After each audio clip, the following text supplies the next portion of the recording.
Whenever I design something, I always consider comfort as one of the primary thing of the space. The elevation of a house is almost like an advertisement to what's inside.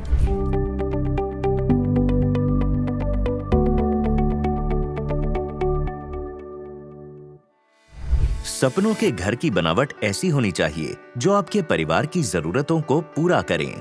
Layout ऐसा जो आपको आज सुख दे और design ऐसा जिसमें भविष्य की प्लानिंग को भी ध्यान में रखा गया हो।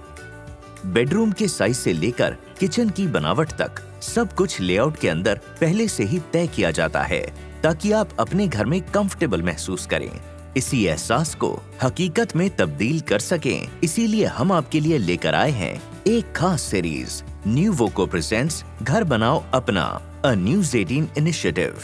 यहाँ आपको न सिर्फ मिलेगी घर बनाने की जानकारी, बल्कि हर उस पहलू को छुआ जाएगा जो आपके सपनों का घर बनाने के लिए जरूरी है।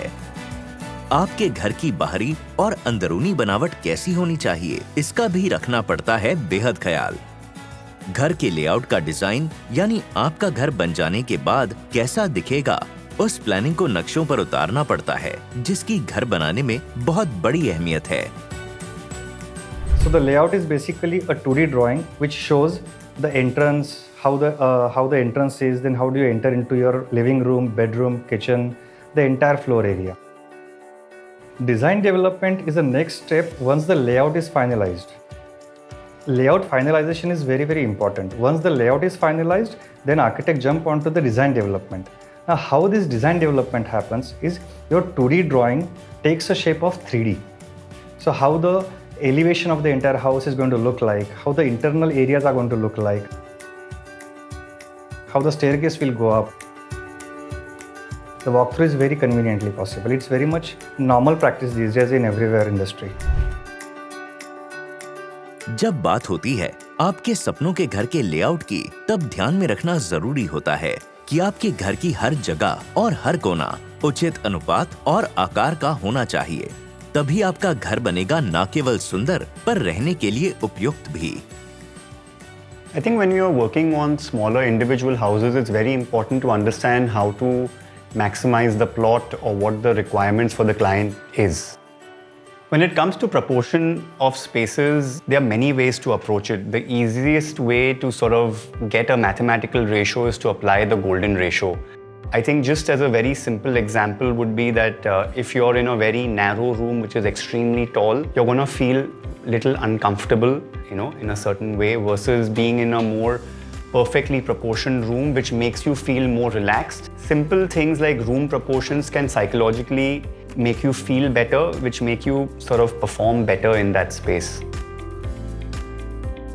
आपके सपनों के घर का लेआउट जितना जरूरी है, उतना ही महत्वपूर्ण है ये तय करना कि आपका घर बाहर से कैसा दिखेगा।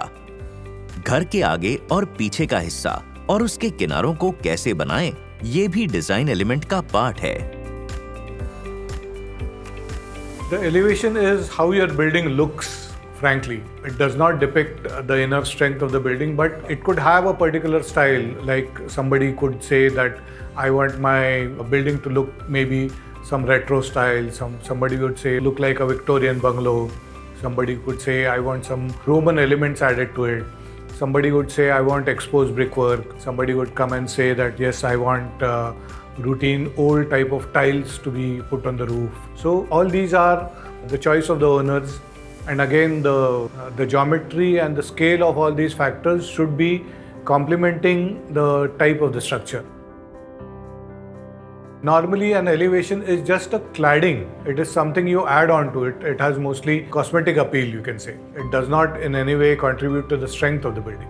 You are trying to build a house in Guwahati where the rainfall is a lot, and you will find instead of flat roofs, a sloping roof is required to ensure proper drainage or runoff of the water. But in this case also, it is possible to hide the slope of that building. You could model your elevation in such a way that the slope is not seen from all sides. So you could have a totally plain or a square or a rectangular elevation to your buildings. This could easily be done by adding some parapets, etc. things. Like for example, my house is like this and I have a slope going here. So if I build a parapet here in this particular area, then from the outside it is going to look square. People will not be able to know unless they come inside whether it is sloping or whether it's flat. So your elevation could make your building look different than what it actually is. So in this way you could maintain the aesthetics of the house and also not compromise on the functionality of the building. Elevation should always go with the environment and it should always blend with nature. For an example, अगर हम आसाम का देखते हैं, north east का देखते हैं, वहाँ पे it's like we find heavy rainfall. वहाँ के जो घर होते हैं, they have sloping roof. If we see towards Kashmir, जहाँ पे बहुत ज़्यादा snowfall होता है, वहाँ का आप slope देखोगे, it's like more like this. If we see towards the western part, because of the heat and summer, they tend to sleep on their terrace. So वहाँ का roof usually flat रखा जाता है. So elevation plays a major role while designing a space or a house. The elevation of a house is almost like an advertisement to what's inside. As a designer, we tend to think a little bit two-dimensional, which becomes a 2D elevation, and then that gets three-dimensionally built. I'll try and give you a few examples with a few simple diagrams. Say this is the elevation, the front view of your house. So it's a fairly large sort of a elevation. We've got like a door over here. We've got a series of windows which could be in different shapes. You can have windows in square, arches, geometric shapes. I mean, there's no real limit. And here we have, say, these long, slender windows which add up. So these elements over here, what you're seeing are what start defining your elevation.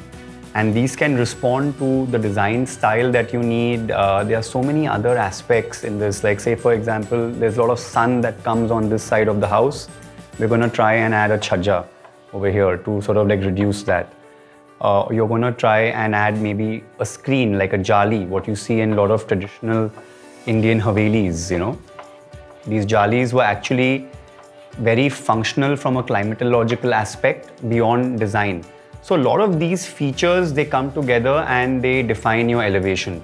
And this is completely up to you of how minimal or detailed or, you know, in a word, how crazy you want it to be. That would be very much up to you.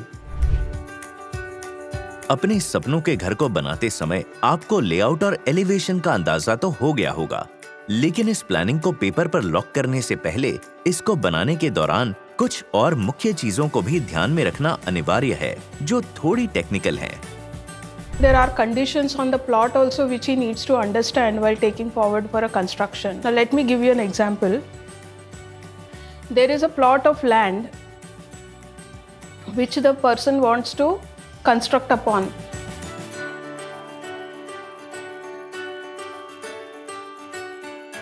Now this is abutting a road, for example, and there is a setback which is reserved or a reservation put on the regional plan or by the local bodies for that area or a zone. Now this is the plot, this is the road, and this is the setback area.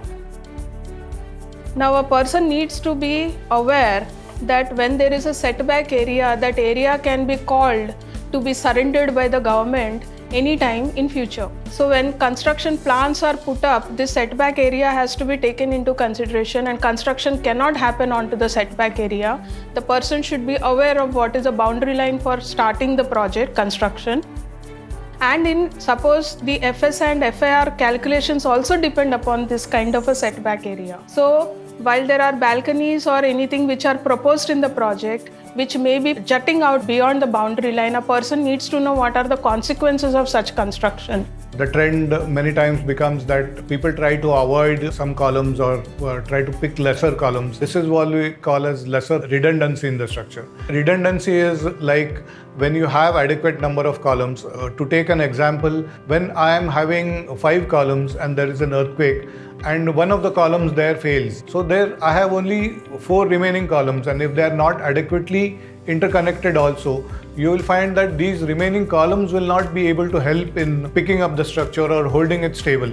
But in the other way around, if I am having 10 columns, and they are again adequately interconnected with each other, then you will find that when there is a seismic event and there is some weakness in the structure, maybe 1 or 2 columns are not behaving as they should be, then you will find that the remaining 8 columns will come together and help in distributing this load to other areas, and generally you will find that your building remains stable in spite of all these seismic actions. People would like to have what we generally in structural terms called as cantilevers, where your beams etc. are supported only on one side. The other side is free and hanging, and it is cantilevering out or projecting out from your main structure a lot. But these are very critical areas of your building, and they should be properly calculated. Generally, the IS code would specify a limit for the deflections, but cantilevers would tend to deflect a lot more than a conventional beam. It is as much as 4 times. And all these deflections are going to affect your structure. They could lead to cracks. Suppose I am building a column-free structure and my spans are huge, 10 meters. Though the code will allow me a deflection of 40 mm, the moment there is a deflection of 40 mm in my structure, it is going to affect the serviceability of my structure. Like my tiles are going to break, my wires are going to be a little disconnected because of all this. My windows could break, or windows could see some cracks along the edges. My sills would break. So we have to be very careful. जब बात होती है अपने सपनों के घर को design करने की, तो हम एक्सपर्ट्स के अलावा किसी और पर भरोसा नहीं कर सकते। आर्किटेक्ट घर डिजाइन करता है और कई बार क्लाइंट घर की आंतरिक सजावट के लिए इंटीरियर डिजाइनर को हायर करता है। इन दोनों एक्सपर्ट्स का अपना अपना काम है और इनके बीच सामंजस्य होना आपके घर के लिए बहुत जरूरी है।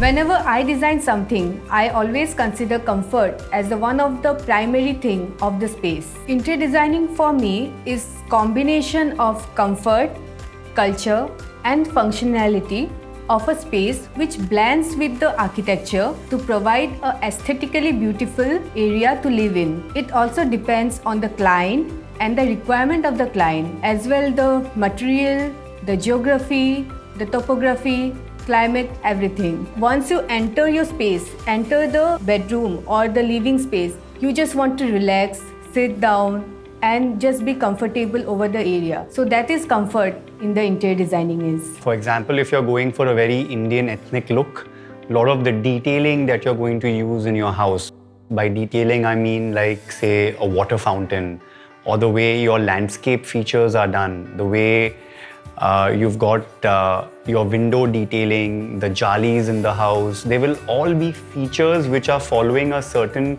Indian style to bring that Indian ethnic look to your house. If you want to do a very modern sort of a style, a lot of these design features are going to be more streamlined, more modern, more true to the material. While the construction work is going on, owner ने interior and furniture के बारे में जरूर सोचना चाहिए, because अगर ये activity simultaneously हो जाती है तो there will be a substantial cost reduction. If you are planning for good furniture inside the house, आपको अच्छा किचन बनाना हो, बेडरूम्स एस्थेटिकली अच्छी करनी हो, you should simultaneously think of interior designer who will be a part of your project. घर बनाने के सफर में आपको काफी प्रक्रियाओं का पालन करना पड़ता है और काफी लोगों के साथ काम करना पड़ता है। जानते हैं निर्माण के इस चरण में क्या होते हैं वो जरूरी कदम और इस दौरान टीम वर्क का क्या महत्व है। Many times in a project, you have an architect who has designed the house, but the client wants to hire a separate interior designer to bring a different approach to the interior of the project.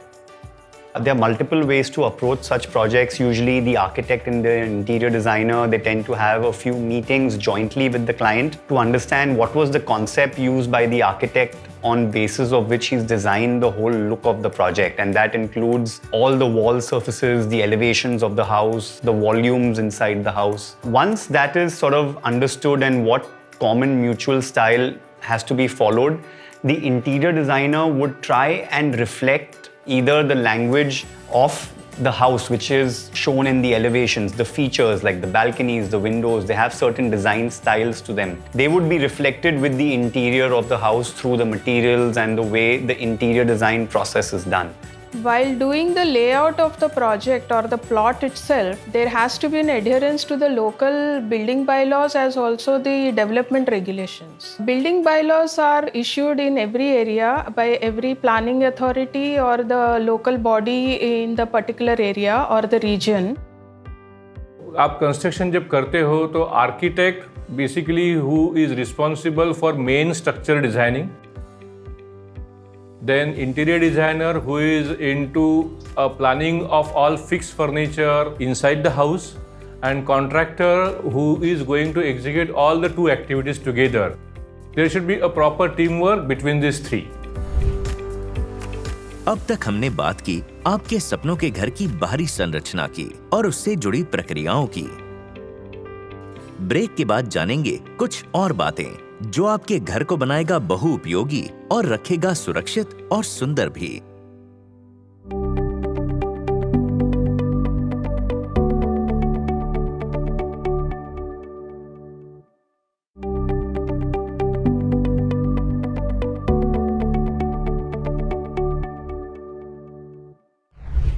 Welcome back.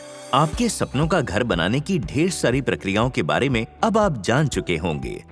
घर की बनावट को final करते हुए दो और पहलू हैं जिन पर एक्सपर्ट्स बहुत जोर देते हैं।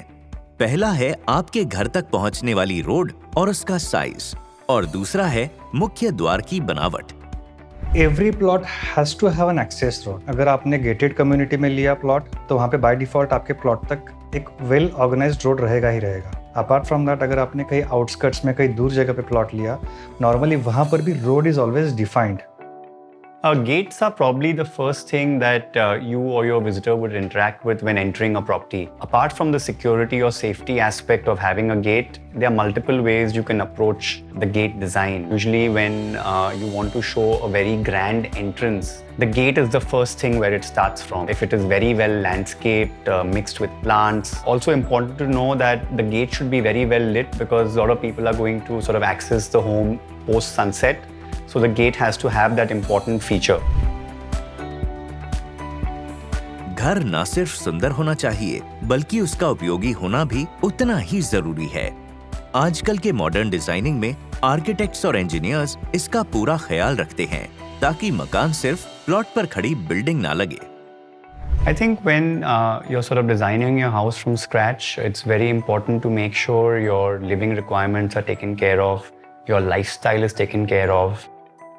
Important to know that how much of time you spend outdoors versus the indoors. From a checklist perspective, it's just sort of important to note that be prepared by sort of like preparing your requirements, your priority lists. Start with those lists and then choose a professional wisely in that field who can cater to that. Always make sure that you have sufficient natural light in all rooms. It not only sort of saves you on your electricity, but it just sort of makes your house more vibrant when you have natural light filtering in. I always suggest that please include a lot of green inside and outside the house. It's also important to make sure the house is very well ventilated, there's crosswind happening. You can use the house in different parts of the day without air conditioning, and great design can help you that. In most climatic, even hot regions, there are ways to naturally reduce the temperature inside the house. So trying to implement little bit of climatic features which help you in living or power saving would be a great way to approach a project as well. It's the key thing to sustainable living. You know, the simplest example of say air conditioning back in the day, before air conditioners, people used to take wet linen fabric, soak it in water and put it at the windows and let the wind flow through in sort of hot cities, you know, where you have a bad summer.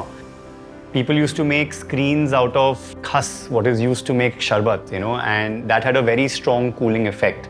If you see villages where you have traditional Indian architecture, the way they use clay and mud for construction, the thickness of the walls, they actually help in reducing the temperature inside the space versus the temperature outside. So you can use ingenious solutions to achieve what you want to do on your project. Between you and the design team, you can always figure out a very economical solution. Also, there are some green building parameters that should be followed as well. जैसे कि solar panel use कर सकते हैं for water heating and for illumination.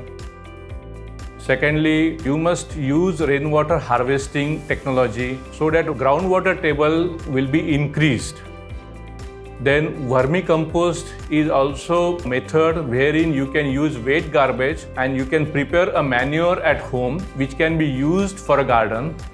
Then along the periphery of the house, when you construct a compound wall, try to form a vertical garden with the creepers and with the small plants so that it gives pure air, it improves the air quality, it gives the coolness to the structure, and it acts as a sound barrier also. One should always see that if there is enough storage in the house or not, where he will place the sofa set, where he will place the dining set, where the bed will be, if there is enough space for the cabinets in the room.